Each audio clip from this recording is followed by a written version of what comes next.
Finally tonight, special correspondent Kat Wise looks at how an insignificant-seeming bit of vegetation helped scientists in Portland, Oregon, discover air quality problems in certain areas of that city this year. It's part of our weekly series covering the leading edge of science and technology.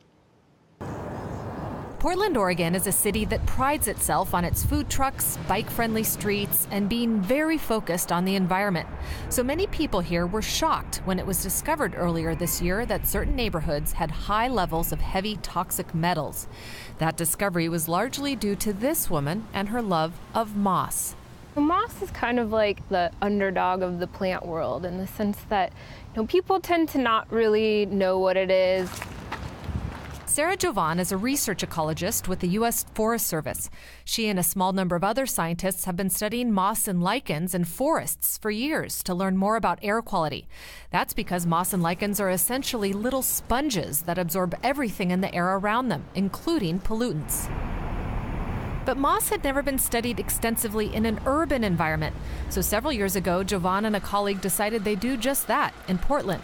And they chose a type of moss that can be found nearly everywhere in the city. It's called orthotrichum. And what's interesting is it doesn't seem to mind pollution at all. It's like the Twinkie of the moss world because it seems really indestructible.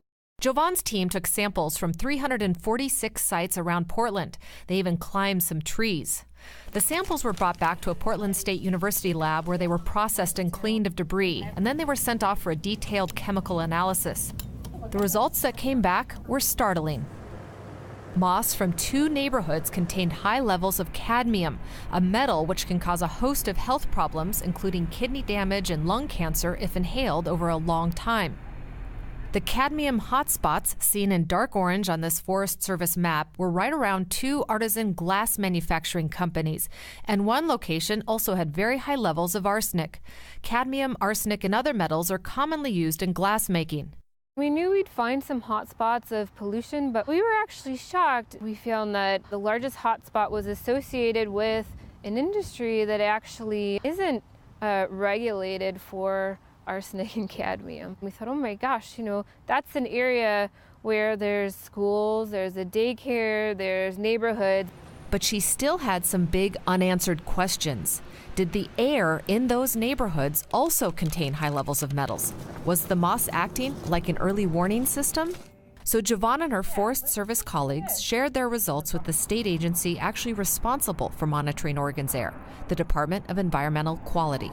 To really know what people are breathing, we need to take these pieces of equipment out and run air through the filter and then bring it back and analyze it.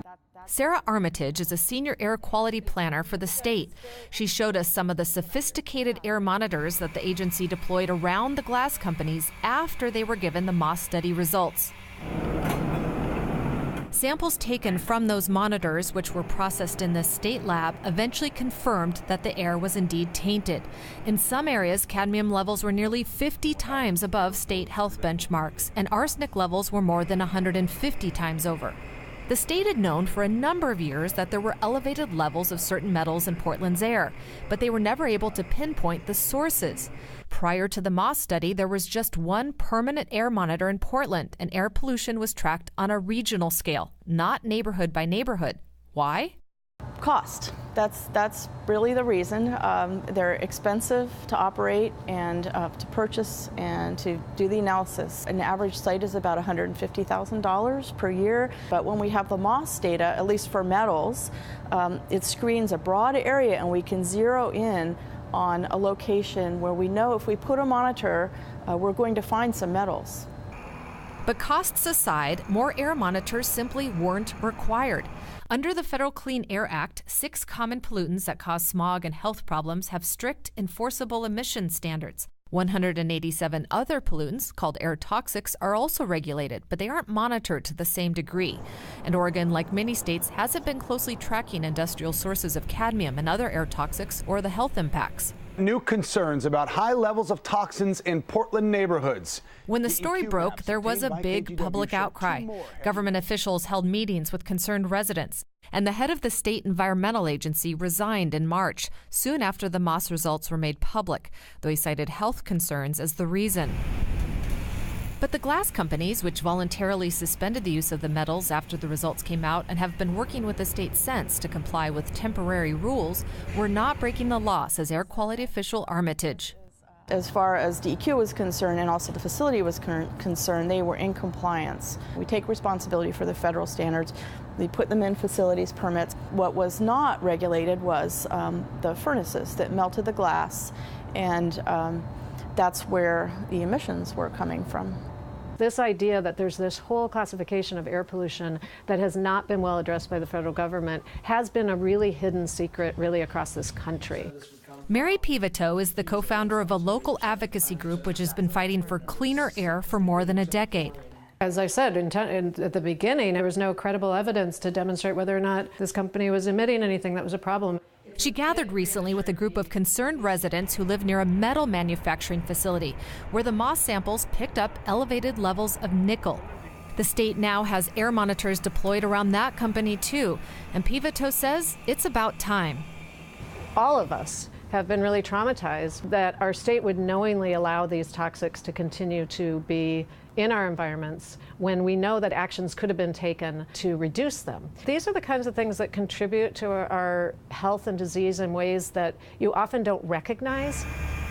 In fact, public health concerns have led to some significant changes. When an air monitor outside a daycare near one of the glass companies detected a lead spike in May, Oregon's governor issued an unprecedented temporary cease and desist order.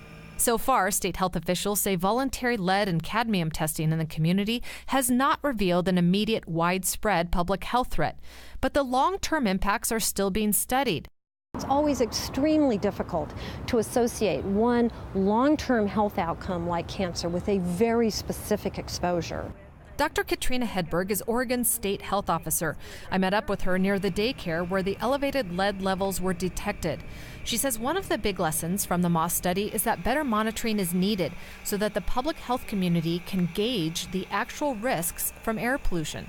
I would say that when there are more data, understanding what people are exposed to in various areas is useful because that then helps us to determine what the level of risk is. We need data in the environment, otherwise it's only theoretical. Oregon is currently revising regulations for glass manufacturers, and a major overhaul of permitting regulations for all companies which emit air toxics is also underway, with more input from health officials and the public.